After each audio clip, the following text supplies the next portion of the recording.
The engagement celebration was alive with energy. Crystal glasses chimed together. Laughter rippled across the grand hall, and she moved effortlessly among the guests, radiating charm. She had meticulously prepared for this night, her dress flawless, her hair perfectly styled, and her smiles carefully rehearsed to captivate. I had funded every detail of the event: the venue, the band, the cuisine, the decorations. I wanted it to be perfect, a night to celebrate us. But as I watched her laugh a little too brightly at another man's joke, a sharp sting of betrayal pierced me. This wasn't innocent playfulness. It was deliberate, shameless, and public. I tried to dismiss the feeling, telling myself maybe I was overreacting. Maybe she was simply enjoying social attention without malice, but my instincts screamed otherwise.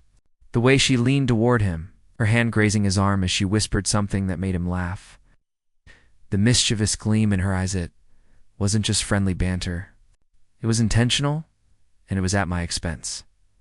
Each laugh, each fleeting glance, each flick of her hair chipped at my composure, but I remained outwardly calm. That calmness would be my instrument. I navigated the crowd, smiling politely, shaking hands, making light conversation, all while my mind focused on a single object, the engagement ring. Not as a weapon of anger, but as a statement. She believed she could flaunt her charm, toy with me, and still expect forgiveness. She had no idea that tonight I would not be a silent observer. From the moment I saw her flirtation, I resolved she would confront the consequences of her actions without theatrics. Without confrontation, just undeniable truth. Soon, she found herself back at the center of the room, laughing at something her target said, leaning in toward him. Her radiant smile once melted my heart, but tonight it felt like a mask. Around us, guests sipped champagne, clapped at jokes I didn't hear, unaware of the tension building. I inhaled deeply, felt the weight of the ring in my pocket, and walked toward her with deliberate, unhurried steps. She noticed me approaching and misread my demeanor, expecting anger or confrontation. Instead, she saw serenity. Her confident smile wavered slightly as she tried to maintain her composure. "Hey, babe," she said, tilting her head, attempting to charm me even in front of the man she had been teasing. I didn't reply. I stopped before her, pulled the ring from my pocket, and held it out so the diamond caught the light, drawing attention from those nearby. Her eyes widened. The man beside her froze mid-laugh. I spoke softly, deliberately, letting my words resonate across the room. "I believe this belongs back with you." She froze completely. The playful mask cracked, panic flickering in her expression. Wait, what?" she stammered, fingers hovering uncertainly. Her confidence evaporated in an instant, replaced by disbelief.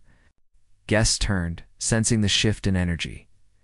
I didn't demand answers or offer accusations. Slowly, I placed the ring on the table before her, sliding it deliberately so everyone could witness the gesture. Every movement spoke louder than words. The engagement was over. Her privilege to my trust, loyalty, and patience had vanished. Silence swallowed the room. Her laughter, flirtation, and sparkling assurance dissolved like smoke in the wind. I nodded once and stepped back. Her face drained of color, eyes wide, lips parted. The other man shifted uneasily, aware of the gravity of the moment.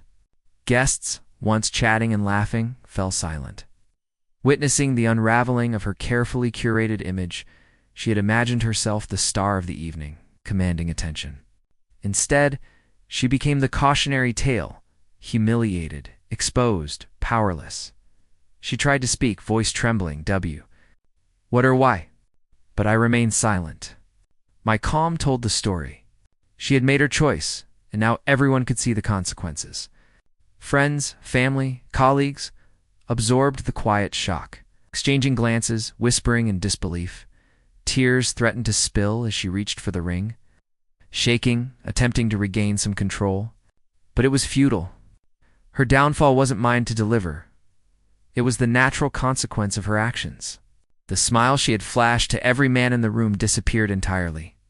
"I didn't mean," she whispered, but no one could hear her excuses over the charged silence.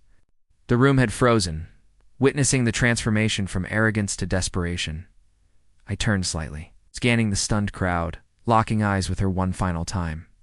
No anger, no theatrics, just unwavering resolution. The decision was irreversible. This was not vengeance, but acknowledgement. She had crossed a line that could never be undone. The ring was more than a jewel, it symbolized trust she had broken. Without another word, I walked away, leaving the room buzzing with disbelief. She remained frozen, staring at the ring, hands trembling. The other man recoiled. Guests shared stunned glances.